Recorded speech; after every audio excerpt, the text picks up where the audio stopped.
মুহাম্মদ সাল্লাল্লাহু আলাইহি ওয়াসাল্লাম বলছে দাড়ি রাখো, এরা কাটে। বলছে টাকনুর উপরে প্যান্ট বড়, এরা নিচে পড়ে। এখন নায়কেরা দাড়ি রাখে, এরা দাড়ি রাখে। আল্লাহ তাআলা বলছে হালাল খাও, এরা সবসময় হারামের প্রতি ঝুঁকে থাকে। ইসলাম যত কিছু আদেশ করছে, মুসলমানদের বর্তমানে কাজ হয়ে গেছে সবকিছুর বিরুদ্ধাচরণ করা। ওয়াল্লাহি যদি শুকর খাওয়া হালাল হতো, কেউ শুকর খেত না, গরু খেত সবাই। যদি মদ খাওয়া হালাল হতো, এই মুসলমানরা মদের প্রতি এত আকৃষ্ট থাকতো না, সবাই পানের প্রতি থাকতো আকৃষ্ট।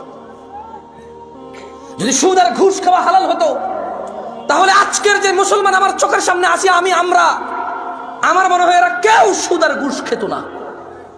ওয়াল্লাহি যদি নামাজ পড়লে পাপ হতো, তো ফজরে তুমি মসজিদে জায়গা দিতে পারতা না।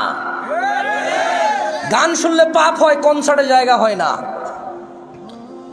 গান শুনলে পাপ হয়, কনসার্টে জায়গা হয় না।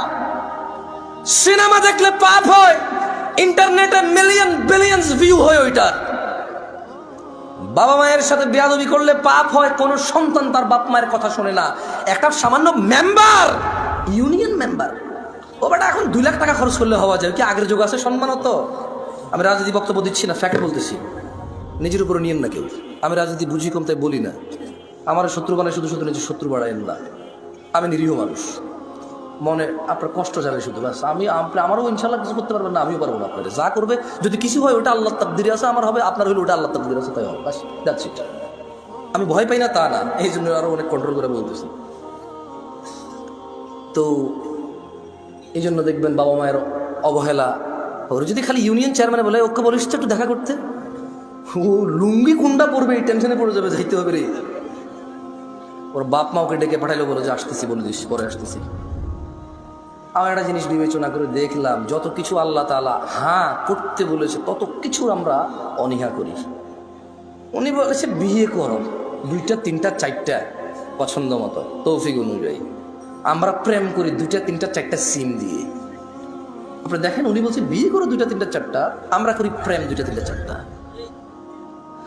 উনি বলেছে, মুহাম্মদ সাল্লাল্লাহু আলাইহি ওয়াসাল্লাম বলছে তোমরা বেশি বেশি বাচ্চা কাচ্চা নাও, তাহলে আমার উম্মত ভারী হবে, কিয়ামত আমি বিশাল এক জনসমুদ্র নিয়ে ইনশাল্লাহ জান্নাতে প্রবেশ করব।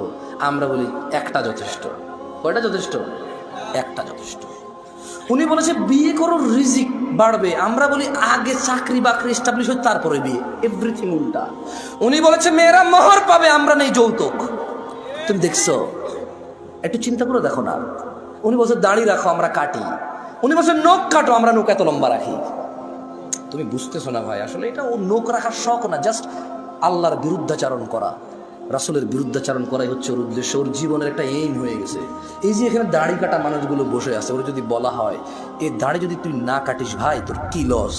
একটা লস দেখাইতে পারবে না। কয়টা লস দেখাইতে পারবে না? একটা সিঙ্গেল লস দেখাইতে পারবে না। ওর যদি সাইন্টিফিকলি ডাক্তার, আমি তো ডাক্তার না, তবে এখন সাইন্টিফিকলি ডাক্তাররা যে দাড়ি কাটার কতগুলা ক্ষতি, আমি একটা আর্টিকেল পড়তেছিলাম, 17টা ক্ষতি আছে দাড়ি কাটা। কয়টা ক্ষতি? এর মধ্যে হরমোন কমে যায়। কি কমে যায়? মানে বাচ্চা কাচ্চা হওয়ার চান্সেস কমে যাবে। কারণ দাড়ি থেকে নাকি, দাড়ি যেটা থেকে ওঠে, মানে দাড়ির যে গোড়াটা দেখছেন সাদা সাদা থাকে না, ওটা নাকি মানুষের হরমোন গ্রোথ ভালো রাখে, মানুষের স্কিন ডিজিজে অনেক হেল্প করে দাঁড়িয়ে। সুবহানাল্লাহ। আমরা তো এত কিছু মনে করে রাখি না, সুন্নাহ হিসেবে রাখি। আলহামদুলিল্লাহ। কি হিসেবে রাখি? হরমোন আর স্কিনের জন্য রাখি না, জান্নাতের জন্য রাখি। আল্লাহ কবুল করুন, আমিন। সো যে যার নিয়ত অনুযায়ী পাবে। ইহুদি নাসারারা এখন দাড়ি রাখে কেন?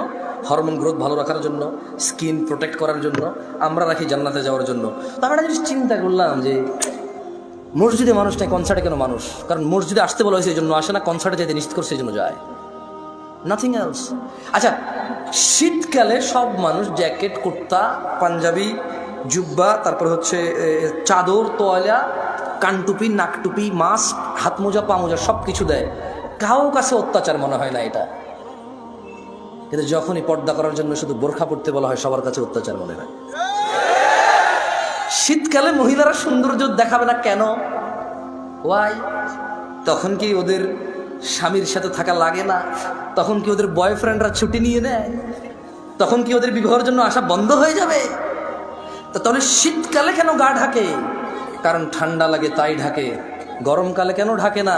ঠান্ডা লাগে না তাই ঢাকে না। আল্লাহ বলেছে ঢাকতে, তাই ঢাকে না। মুসলিম সমাজের বাবা মায়ের, ছেলে সন্তানের, আমার আপনার সবার এটা এইম হয়ে গেছে, যেটা আল্লাহর নবী বলছে ওটার উল্টাটা করো। ওটার কি করো? উল্টাটা করো। আল্লাহ আমাদেরকে বুঝার তৌফিক দান করুন।